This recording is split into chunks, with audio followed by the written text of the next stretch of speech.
192 page के novel RH UK publication से 1999 अंग्रेजी में आया था, जिसे इयान मैकवान ने लिखा है। इयान मैकवान एडल्ट्स के लिए लघु कथाओं और उपन्यासों के समीक्षकों द्वारा प्रशंसित लेखक हैं। उनकी पहली प्रकाशित कृति लघु कथाओं का संग्रह फर्स्ट लव लास्ट राइड्स ने समरसेट मॉघम पुरस्कार जीता। उनके अन्य पुरस्कार विजेता उपन्यास है द चाइल्ड इन टाइम, जिसने 1987 का wheat bread novel of the year award जीता, और एम्स्टर्डम, जिसने 1998 का बुकर पुरस्कार भी जीता। यह नॉवल एक सोशल साइको थ्रिलर है। इसे वर्ष 1998 का बुकर प्राइज दिया गया है। कैसे दो दोस्त इच्छा मृत्यु को ही अपना मर्डर वेपन बना देते हैं, बताएंगे आपको किताब की पूरी story. Well, I'm Oshi Sahu and you're watching Bookbaz. If you had not subscribed our channel, please do subscribe and don't forget to press the bell icon.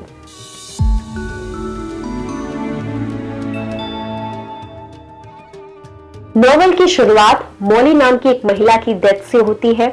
वह एक फोटोग्राफर होने के साथ साथ एक राइटर भी है, लेकिन उसे कोई लाइलाज बीमारी हो गई थी, जिससे असमय ही उसकी मृत्यु हो गई।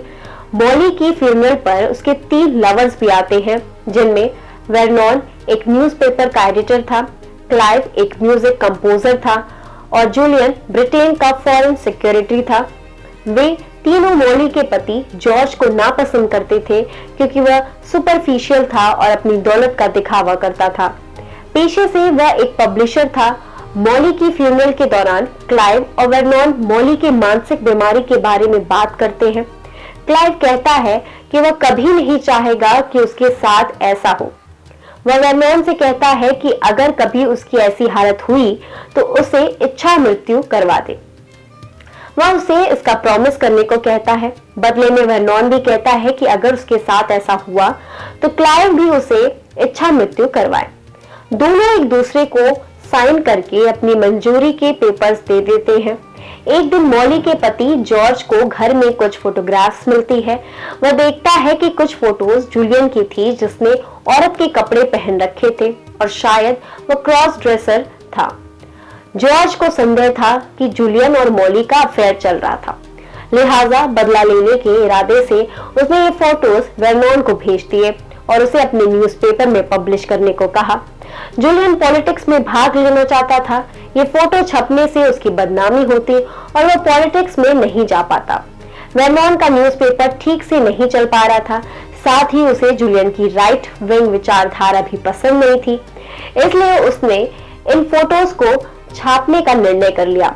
लेकिन उसके न्यूज़पेपर के बोर्ड मेंबर और बाकी एम्प्लॉयज ने उसकी आलोचना की और कहा कि ये प्राइवेट फोटोज हैं और उन्हें ऐसी ओछी पत्रकारिता नहीं करनी चाहिए। वेरनॉन सलाह लेने के लिए क्लाइव के पास जाता है, लेकिन क्लाइव भी उसे इन फोटोज को छापने से मना करता है। वेरनॉन कहता है कि जूलियन दोगला है, वह दूसरे लोगों की सेक्सुअल ओरिएंटेशन को तो क्रिटिसाइज करता है, लेकिन और खुद उसके भी ऐसे इंटरेस्ट हैं, इसलिए ऐसे इंसान को पीएम बनने का मौका नहीं मिलना चाहिए, अन्यथा आने वाली पीढ़ियों पर जुल्म करता रहेगा। लेकिन फिर भी क्लाइव ने कहा कि यह इमोरल है। साथ ही मॉली की प्राइवेसी पर भी प्रश्न चिन्ह लग जाएगा, जो वो हरगिज नहीं चाहता। इस बहस से दोनों की दोस्ती में दरार पड़ जाती है। इस बीच जूलियन की पत्नी एक प्रेस कॉन्फ्रेंस करती है, जिसमें वो खुद ही जूलियन का एक फोटो दिखा देती है। वो कहती है वो हमेशा अपने पति का साथ देगी और जूलियन ने सिर्फ मजाक में ऐसे कपड़े पहने थे।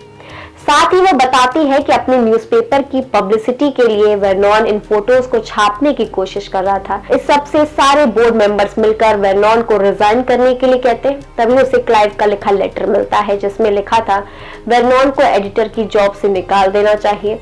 उस पत्र को पढ़कर वेरनॉन काफी गुस्सा हो जाता है। वो क्लाइव की हत्या की प्लानिंग करने लगता है। वो सोचता है कि क्लाइव का इच्छा मृत्यु करवा देगा, जिसके लिए उसने मंजूरी दे रखी थी। एक दिन क्लाइव एक लेक के पास घूम रहा था। वह अपनी सिम्फनी के लिए इंस्पिरेशन ढूंढ रहा था। एक पक्षी की आवाज से उसे एक आइडिया मिल गया और वह घर की तरफ जाने लगा। लेकिन तभी उसने देखा कि लेक के पास एक आदमी एक औरत के साथ जबरदस्ती कर रहा था। लेकिन क्लाइव ने कुछ नहीं किया। उसे लगा कि उस औरत की हेल्प करने के चक्कर में उसका आइडिया खो जाएगा और उस औरत की अपेक्षा उसका म्यूजिक ज्यादा इंपॉर्टेंट था। इससे सोचकर वह जल्दी से घर चला गया। बाद में उसने इस घटना के बारे में वर्नॉन को बताया। वर्नॉन को इसकी बात सुनकर बहुत हैरानी हुई। उसे यकीन ही नहीं हो रहा था कि क्लाइव इतना इनसेंसिटिव कैसे हो सकता है। वर्नॉन ने उससे कहा कि हो सकता है वह एक रेपिस्ट हो जिसकी पुलिस को काफी अरसे से तलाश थी, इसलिए क्लाइव को जाकर पुलिस को इसकी जानकारी देनी चाहिए। लेकिन क्लाइव ने कहा कि वह पुलिस के पचड़े में नहीं पड़ना चाहता। क्लाइव के जाने के बाद वर्नॉन खुद ही पुलिस के पास जाता है और उन्हें बता देता है कि क्लाइव ने रेपिस्ट को देखा है। पुलिस वाले क्लाइव को थाने में बुलाते हैं, जहां उसे सस्पेक्ट की निशानदेही करने के लिए कहा जाता है। क्लाइव उस आदमी को पहचान लेता है। उसके बाद क्लाइव को घर भेज दिया जाता है। इसके बाद वर्नॉन क्लाइव की निंदा करता है और कहता है कि वो कितना बड़ा हिपोक्रेट है।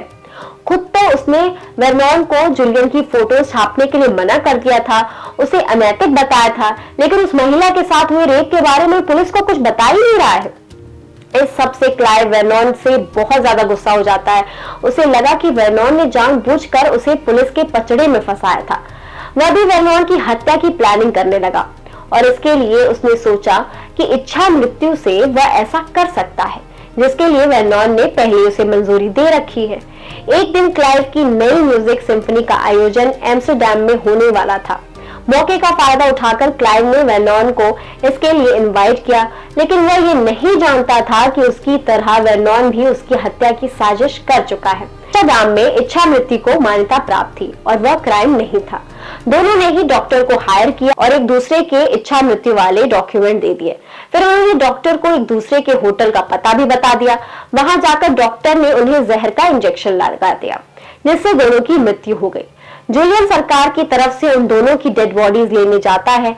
उसे लगता है कि उन दोनों ने सुसाइड किया है, क्योंकि वर्नॉन का करियर खत्म हो चुका था और क्लाइव की सिम्फनी वास्तव में नकल की गई हुई थी। लेकिन जब वह वहां पहुंचता है तो देखता है कि वास्तव में यह डबल मर्डर था। तो उन दोनों ने इच्छा मृत्यु के बहाने एक दूसरे को करवाया था। जूलियन इसकी खबर जॉर्ज को देता है। इसके बाद वह वर्नॉन की विधवा को डिनर पर बुलाने को सोचता है, जिसकी तरफ से वह पहले से ही आकर्षित था। एम्स्टरडैम वास्तविक शिल्प का एक काम है। चरित्र स्केचिंग, कहानी विकास, संगीत निर्माण के विशद वर्णन, इसकी सूक्ष्मता से लेकर हास्य तक सब कुछ शानदार ढंग से काम करता है। साथ ही लेखक वास्तव में दो दोस्तों के बीच व्यक्तिगत संबंध हो, उनके मतभेदों विचारों का शानदार ढंग से पकड़ता है, जो उपन्यास का दिल है। उम्मीद करते हैं आपको ये वीडियो पसंद आएगा। शुक्रिया।